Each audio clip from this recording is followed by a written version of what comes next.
Hello friends, welcome to my channel. इस video में हम बात करने जा रहे हैं पब्लिक क्या होता है, स्टैटिक क्या होता है, वॉइड क्या होता है, मेन क्या होता है और स्ट्रिंग इस टाइप से क्यों लिखते हैं जावा लैंग्वेज के अंदर। तो सबसे पहले आपको एक चीज क्लियर करूं मैं सबसे पहले कि यहाँ पर जो है यहाँ पर मेन फंक्शन नहीं है, मेथड है। मेथड इसलिए क्योंकि हमने इसको क्लास के अंदर लिखा है। वैसे ही यहाँ पर प्रिंट एलन भी क्या है, मेथड है, ना कि फंक्शन। तो यहाँ पर जो है पब्लिक क्यों लिखा गया है उसकी बात करते हैं। तो यहाँ पर आपको बता दूं कि जो हमारे यहाँ पर क्या होता है, जावा लैंग्वेज के अंदर कॉल करने की जिम्मेदारी जेवीएम की होती है। कॉल करने की जिम्मेदारी किसकी होती है? जेवीएम की होती है। और इस मेन मेथड को क्या करता है? जेवीएम कॉल करता है। इस मेन मेथड को कॉल कौन करता है? जेवीएम करता है। और वो जो जेवीएम होता है वो आउटसाइड द क्लास से इस मेन मेथड को कॉल करता है। आउटसाइड द क्लास से क्या करता है? इस मेन मेथड को कॉल करता है। तो क्या होगा, इस मेथड को अगर से हम पब्लिक नहीं करते हैं तो वो आउटसाइड द क्लास से इस मेन मेथड को एक्सेस नहीं कर पाएगा, कॉल नहीं कर पाएगा और अपना जो टास्क है वो हम नहीं कर पाएगा, जो होता है रनिंग का, प्रोग्राम को रनिंग का। तो क्या होगा, यहाँ पर हमने पब्लिक इसलिए लगाया है कि जो है जेवीएम इस मेन मेथड को कॉल कर सके और अपना काम कर सके, प्रोग्राम को रन कर सके। तो इसलिए हमने यहाँ पर क्या किया है, पब्लिक लगा दिया है इस मेन मेथड के सामने कि जेवीएम इस मेथड को, मेन मेथड को एक्सेस कर सके। इसलिए हमने क्या किया, यहाँ पर पब्लिक लगाया है जावा लैंग्वेज के अंदर।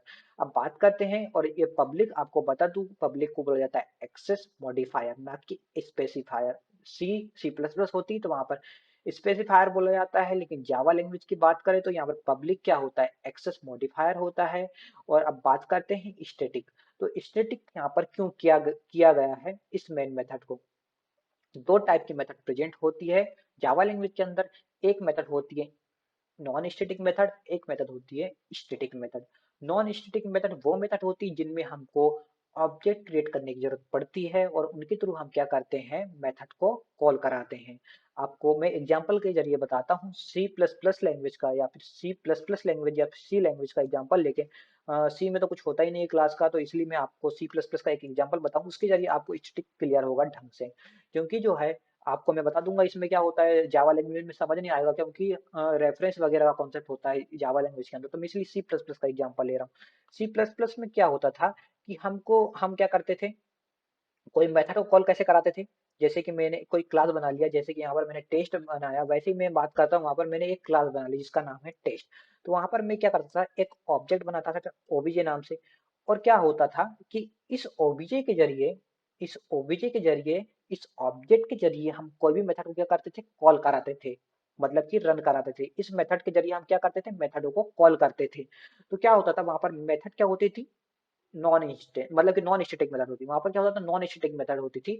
और क्या होता था कि हम ऑब्जेक्ट के जरिए क्या होता था, मेथड को कॉल कराते थे। तो यहाँ पर जो है मेथड अगर से स्टैटिक कर देते हैं तो वहां पर क्या होता था, नॉन स्टैटिक मेथड को हमको ऑब्जेक्ट क्रिएट करना पड़ता था और ऑब्जेक्ट क्रिएट करने के बाद मेथड को कॉल कराते थे इस ओबीजे ऑब्जेक्ट के जरिए। लेकिन क्या होता है, जो मेथड स्टैटिक हो जाती है, जो मेथड स्टैटिक हो जाती है उनको और कॉल कराने के लिए हमको ऑब्जेक्ट की जरूरत नहीं होती है। हमको इस ओबीजे ऑब्जेक्ट की जरूरत नहीं होती है। जब कोई मेथड स्टैटिक बन जाती है तो उनमें ऑब्जेक्ट की जरूरत नहीं होती है कॉल कराने के लिए। इसलिए क्या होता है, यहाँ पर हमने इस मेन मेथड को स्टैटिक किया है ताकि हमको जो है ऑब्जेक्ट क्रिएट करने की जरूरत ना करना पड़े या फिर जेवीएम को ऑब्जेक्ट क्रिएट करने की जरूरत ना पड़े। इसलिए हमने इस मेथड को स्टैटिक किया है जावा लैंग्वेज के अंदर, ताकि जो है बिना ऑब्जेक्ट क्रिएट करे ही हम इस मेन मेथड को कॉल करा सके और जेवीएम इसको कॉल कर सके। और जेवीएम क्या होता है, बहुत आलसी सॉफ्टवेयर होता है। वो क्या करता है कि अगर से हम यहाँ पर स्ट्रिंग नहीं लगाएंगे तो वो शो करने लगेगा एरर। वो खुद से ऑब्जेक्ट कभी नहीं बनाता है, वो खुद से ऑब्जेक्ट कभी नहीं बनाता है। इसलिए क्या करते हैं, हम इस मेन मेथड को क्या करते हैं, स्टैटिक करते हैं कि जो है जेवीएम को ऑब्जेक्ट बनाने की जरूरत ना पड़े। और जो आलसी सॉफ्टवेयर होता है जैसे कि जेवीएम, वो बिना ऑब्जेक्ट क्रिएट करे ही क्या करे, इस मेन मेथड को कॉल कर सके, इस मेन मेथड को कॉल कर सके बिना ऑब्जेक्ट क्रिएट करे ही। इसलिए हमने क्या किया यहाँ पर, मेन मेथड को स्टैटिक किया है। अब बात करते हैं वॉइड क्यों किया रहे हमें।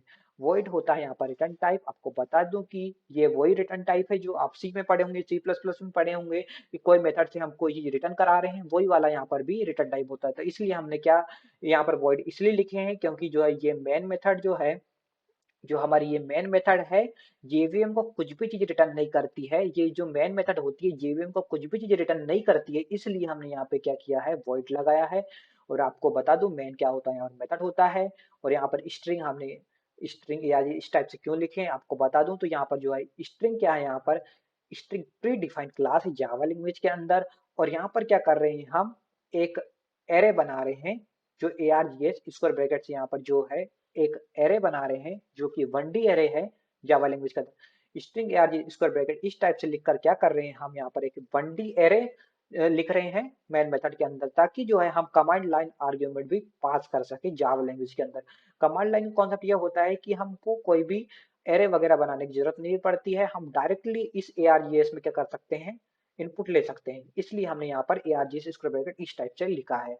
अब बात करते हैं सिस्टम, तो सिस्टम यहाँ पर क्लास होती है।